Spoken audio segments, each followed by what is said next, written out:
to Sugar Coated. I'm your host, Adrienne Garland, the CEO and founder of She Leads Media.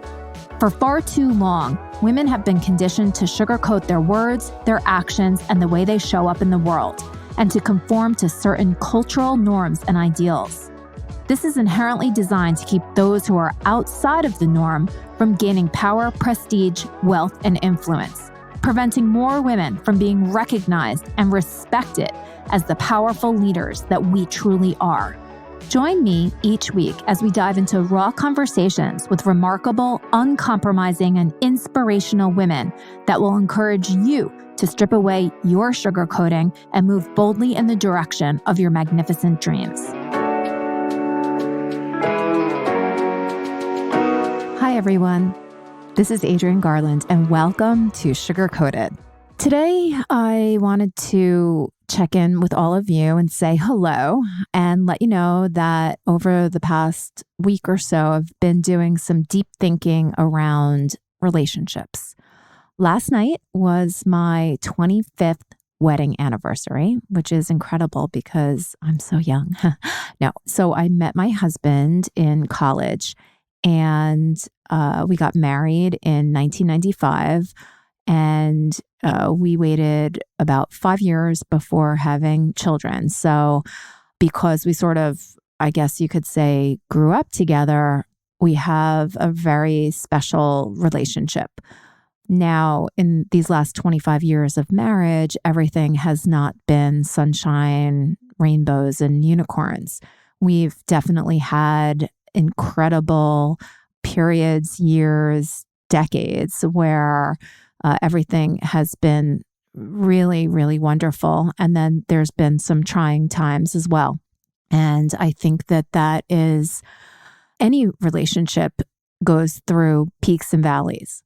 So last night, my husband and I went out to dinner. We live in a really adorable town in Long Island called Seacliff. And there's a new restaurant in town called the Onion Tree.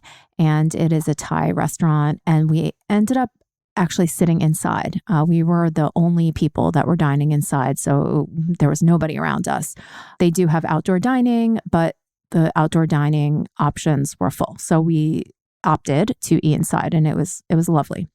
So at the end of dinner, I said to my husband, wow, 25 years, that's a long time, but it also feels like not very long. And I said to him, it's not like our lives are radically different than they were 25 years ago.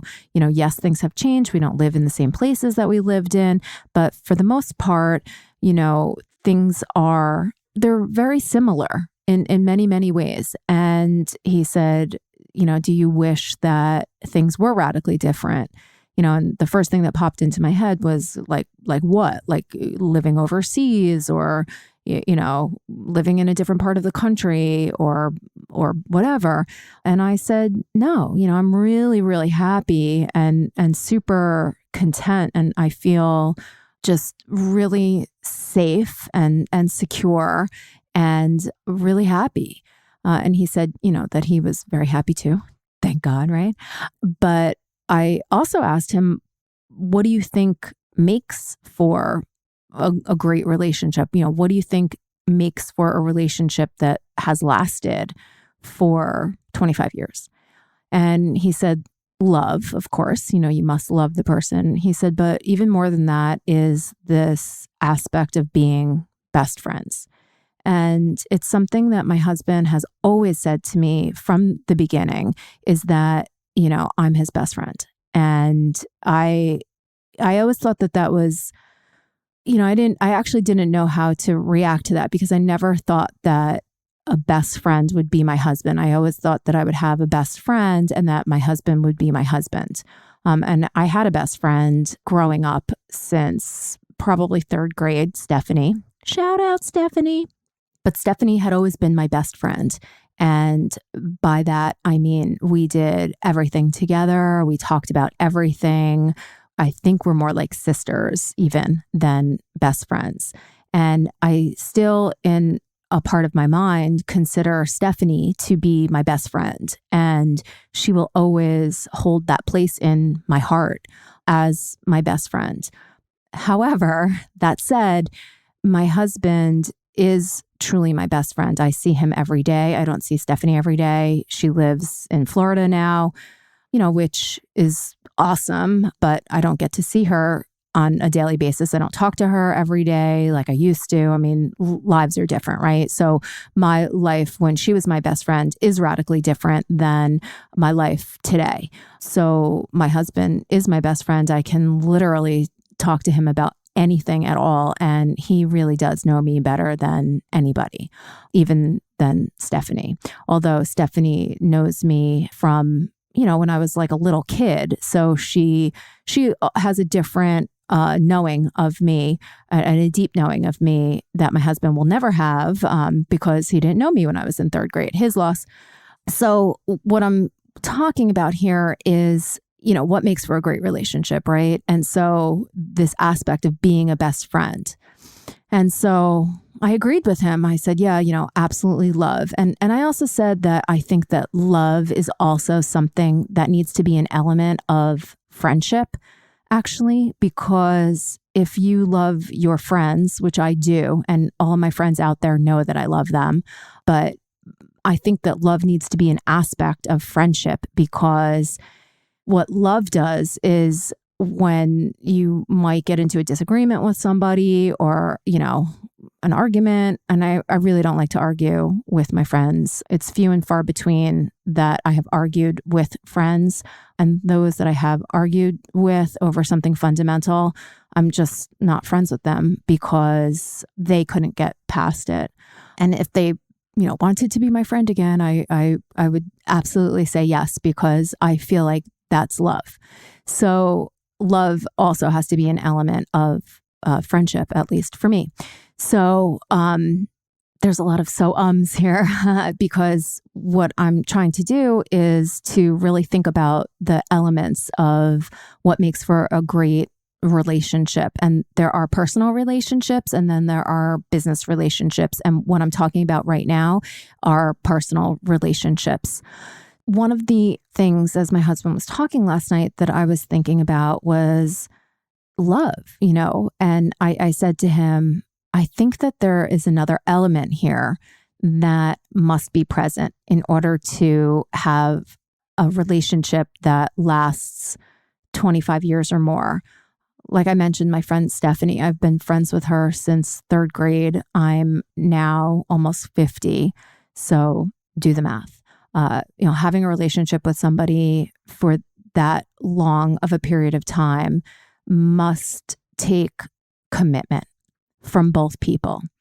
So that's the third element. So there's love, which I think underlies everything. There's friendship and best friendship when it comes to marriages, whether that's husband and wife, any type of relationship between anybody, genders, non-binary, etc. I'm talking about a committed marriage type of relationship that goes on for a long, long time.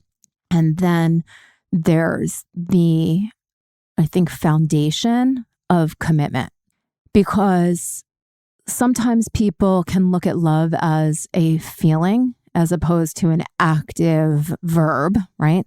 So commitment is that base that you always go back to. So if your feelings of love diminish, or they're fleeting, or they're not consistent, but that, you love somebody, you just might in the moment not feel like you love them too much, or maybe you're so angry that it blinds you to your love and you can't access that. And being best friends with somebody, sometimes that can be situational. If you are not physically present with that person, if you don't see that person, if you don't talk to that person. But commitment is the thing that underlies it all. So if love goes away, whether it's, like I was saying to my husband, for an hour, for a day, a week, a month, a year, if you have a level of commitment to the person and to the relationship, you're going to stick it through, and you're not going to act on a feeling that might be fleeting. Now, I know that people fall out of love or they grow apart or whatever the case may be. And there's plenty of, abuse and all of that. And I am not suggesting to commit to somebody who does not respect you or that hurts you emotionally, physically, or any other way, if there is another way. What I'm saying is if you have mutual love, respect, and admiration and friendship with somebody, those aren't just the factors for success. That doesn't mean that you'll make it in the long run, right? You also have to have that other variable or that other element, shall I say, of commitment. So what that translates to in the business world is having a base of commitment, whether that's a commitment to your business, if you're an entrepreneur, to your job and your career, if you're working for somebody else, or if you're trying to build a network. It's commitment to the network. It's commitment to expanding your circle that you can rely on for business, and also just for mentorship and advice. It's really, really difficult, and especially now during COVID, to make connections with people in the same way that you're able to make connections with people when you attend a conference like the She Leads conference that I have produced every year since 2013. There's magic that happens when you get together in a group, especially a group that's primarily made up of women who are committed to their success, that they don't have time for, bullshit, and that they are committed to making a success of themselves, whatever that means to them. The magic that happens in that room over the day and a half, the VIP event that I always do, and then the conference, the all day long conference where we're learning from incredible experts and we're connecting with one another over breakfast, delicious, healthy breakfasts and lunches and cocktail hours and entertainment and things that just stimulate all the different senses. It's quote unquote easier to form and bond with people in that face-to-face way. We don't have that ability right now during COVID. We have to work harder, I would say, to make those real connections. When you have a screen that sits in between you and someone else and you are not physically in the same room together, just the sort of natural human tendency to connect with somebody because they're next to you, it's gone. So that's why I'm saying that having this level of commitment to your network and to building relationships is probably the critical element, the thing that you have to hold in your mind so that when things get hard, that you can persevere. And commitment is something that I know a lot of people have trouble with for fear of missing out on something better. But I would say that having a level of commitment to yourself, to your relationships, to your business, to building your network is something that is going to deliver incredible dividends that you might not be able to see today. With commitment comes magic, really. And I say that because I know it and I've lived it. And I have plenty of examples where I've committed to something. And even though it's been very hard and sometimes not satisfying at all, the payoff on the other end of it is magical.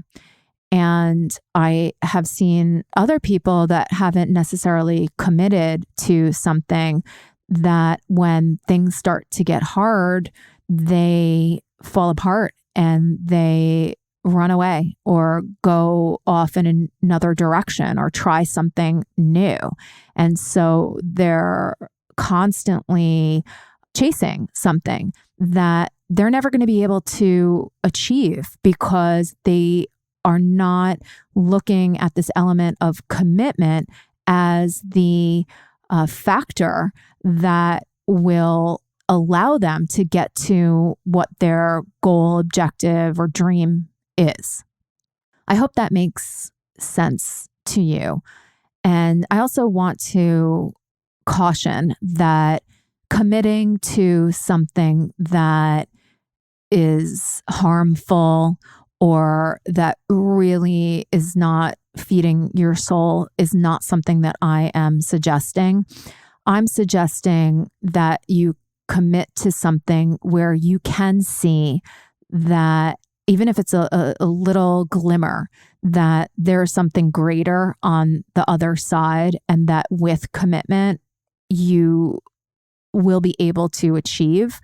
That's what I'm suggesting that you lean on commitment for in order to get past some of these uncomfortable feelings, uncomfortable situations, sometimes feeling like you're not going to be successful or you're not going to have that dream, relationship. And I really don't know anybody that has a dreamy, perfect, always wonderful relationship. I think that probably the beauty and the magic of relationships is the not seeing things in the same way, the challenge, the getting through the different perspectives or, the anger or the disappointment. I think on the other side of those things, if you tease them apart and look at them and see where they're coming from and being open enough to hear things that might be super uncomfortable, the beauty and the magic lies on the other side. But you have to be willing to step through the mud and feel like you can't take another step, and kind of going deep and saying to yourself, well, I'm committed to this and I'm going to see this through, whatever that means. Sometimes on the other end, it means that, the relationship dissolves, or that you do move in other directions, or that you do quit your job, start a business, shut down your business, do something else, go back to corporate, whatever that may be. But having the commitment to see something through to its natural next step is something that I believe that people need to take a look at and to really understand, what this word commitment actually means, because it's so much more than a word. It's actually even more than a feeling. It's almost a dedication and a point of view, a value, a moral, right, to commitment. So people that I see in this world that are successful are dedicated to building relationships. Relationships are the oil or the, I guess, well, that's probably not environmentally conscious. So I'm going to try and think of a different analogy, but the dedication and the commitment to building relationships is the thing that makes other things happen. So relationships are where money comes from, right? Where you can generate revenue, profits, strategic partnerships. Having relationships with people that you're doing business with and having a mutual respect and understanding and having an ability to express your, frustrations, or some may say that frustration is a mask for anger. I don't know if I necessarily agree with that, but being able to express dissatisfaction or anger or disappointment, and saying that even though these particular things may be in front of us, I'm still dedicated and committed to the relationship. And because of that, my mind is very open to find a solution rather than get to a place of, argument or dissolving a relationship or dissolving some type of a business commitment or a personal commitment. Actually, I'm using that term without even thinking when I just said a commitment. And I guess what I meant was an agreement. And I think that an agreement does not have that same power behind it as a commitment. So what I'm talking about here is if you are committed to the relationship, that you can transcend some of these agreements that are, put into place that are absolutely required from a legal perspective. And everybody should, protect themselves and their assets and their business and their intellectual property and their trademarks, because these are things that are valuable. But relationships are probably even more valuable than these things, at least in my mind. And that is how I have operated from the beginning, from stepping into the corporate world for the first time. One of the brightest moments was me working right out of college at a company called Value Line. And it was a mind-numbing job that I had. I don't even know how many people, 10 we'll say, that might not be right, but me alongside 9 other people, we were data entry professionals. And we would type in just the different prices for the different stocks. And Value Line was a compilation, a printed book at the time of all of the different stock prices over time. And we were responsible for, making any errors, entering information on, I believe, bid and sell prices, and all of the other strike prices, all of the other elements that go into the stock prices, the highs, the lows on the certain days, etc. And at the time, we all sat at these very long tables with these humongous computers in front of us, and we were typing away every day. And, I thought, oh my God, this is just awful. But it ended up being so beautiful because we worked in New York City at the time. And when it was lunchtime, that was time for us to get to know one another and build relationships. And what we did is we had a mix of people that worked there, people that were, old. Probably one of the oldest people was probably 50 something years old. And I think I considered him old when I was 20 something. But, from people in their 50s all the way to somebody like me who was in my 20s. And we used to go out to these really interesting restaurants all around New York City. It was the first time that I ever tried sushi. I didn't know, what to order, how to hold the chopsticks. And so because of this commitment to forming relationships with people and doing fun things together, and for me, learning some new things, I built a bond with these people that has served me to this day. And, you might ask, like, okay, Adrienne, how does going out to lunch, help you? And what it helped me with is it helped me to be in company with people that I do not know and to be able to have conversations about practically anything. There are a few things that I am not interested in. And so even if I don't have a comment on things, I can certainly ask questions to gain a deeper understanding or to, just to understand why somebody loves something so much or hates something so much. I can learn so much from somebody else, or just, have fun and laugh about certain things. I learned how to properly eat sushi and why that was important to the Japanese culture, the California rolls into the soy sauce and why you do things in the certain order and how you order and what it means to respect a culture and a way of doing things and to be able to modify your behavior and not stick to your guns because this is who you are. I think that early experience really shaped me.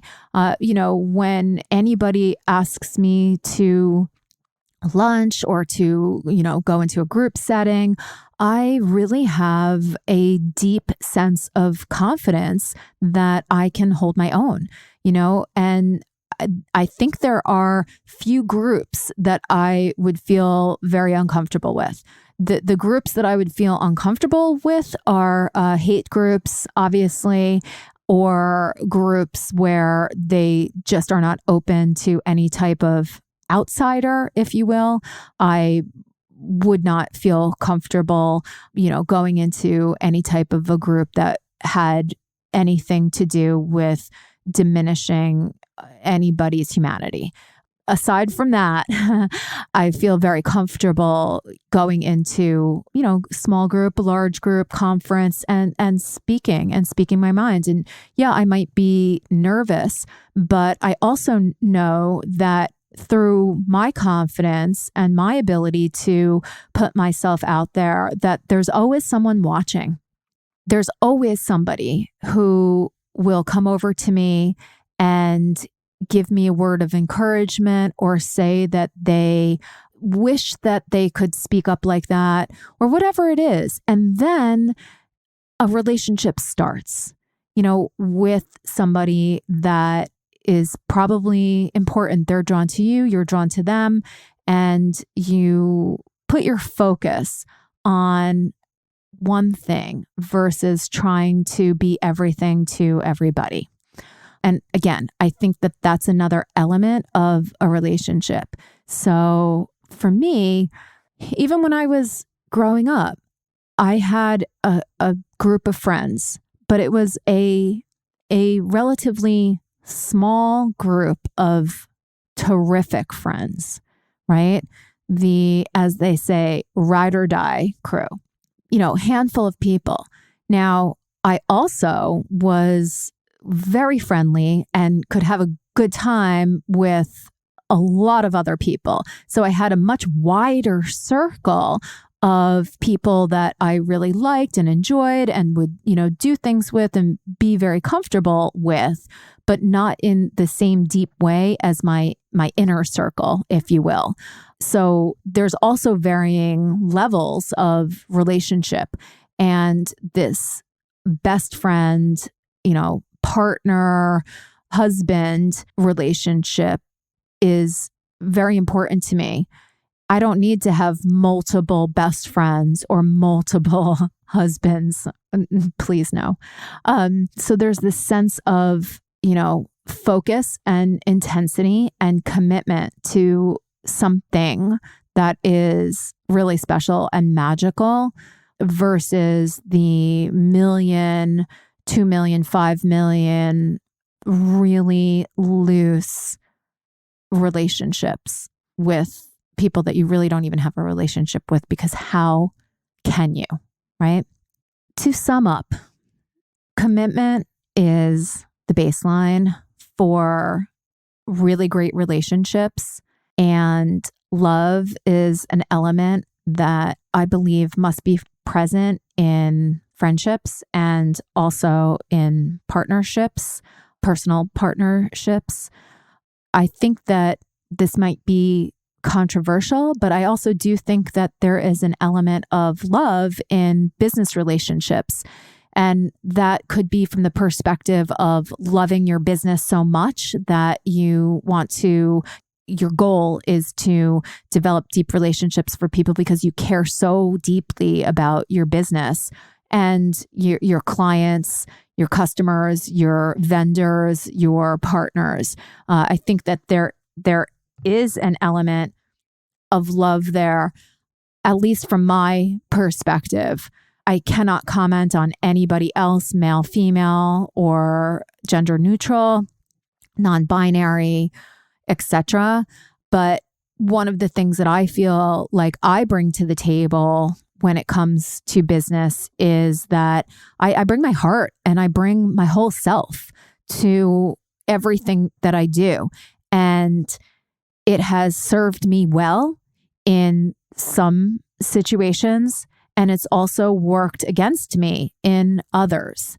And I have made a definitive decision that I will continue to show up heart first, because I have a level of commitment to myself that I will always be myself and honor and respect myself. And this is a part of me. And I can, turn that up when I know that things are safe and there's a reciprocal feeling on the other end, or I can sort of, pull it back a little bit or a lot, depending on the situation, but it will always be there. So again, to sum, the theme is relationships, but the underlying base is commitment. So I'd like to ask you, what are you committed to? What type of relationships have you formed? And are they formed on the basis of commitment, or are they based on what you can get from the other person, from the company, etc.? How are you approaching things? I really want to hear from you, because I believe that you can benefit if you act in a transactional way. And I'm interested to see if there's satisfaction in that. And the satisfaction might come from all of the riches that you have amassed because of your approach. And I'm really interested in learning about that. I'm also really interested in hearing from you if you approach things in the manner that I do, which is heart first and a level of commitment to yourself and to building relationships with other people. So send me an email at Adrienne@sheleadsmedia.com and let me know what your thoughts are on relationships, on commitment in both a personal and a professional way. And if you loved or liked a lot this episode, it would be so wonderful, and I would be incredibly grateful if you went to iTunes and provided this sugar-coated podcast with a 5-star rating and that you wrote a review. It does not take very long to do these things. If you don't know how to do it, because sometimes it can get confusing, you can Google it, and I would appreciate it so deeply. What we are attempting to do here on the She Leads podcast network, which I have created, is we are seeking to amplify women's voices, thoughts, and opinions so that our message can be out in the world in a much bigger and more influential manner. So if you are thinking of starting a podcast, or if you have a podcast and you'd like to join the She Leads podcast network, get in touch with me and let's talk. Again, my email is Adrienne, spelled Adrienne, @sheleadsmedia.com. Thank you so much for listening. And I truly mean it that I would love to hear from you. So don't be shy about sending me an email, and please help me to help other women to get their voices, thoughts, and opinions out into the world. And do me a favor and listen in to some of the other podcasts that are on the She Leads podcast network. You can go to sheleadspodcasts.com and find the other shows that are there. Listen in. There is incredible information, inspirational stories, and just so much incredible, brilliant content for you to listen to, for you to learn from, and for you to give your opinion about as well. If you want to talk to any of those hosts, please let me know as well. I am thrilled that they are part of the She Leads podcast network. And in the coming weeks, you're going to be seeing even more shows appear on the network and hopefully give you even more incredible content to listen to. So thank you so much and have a beautiful day. Take care.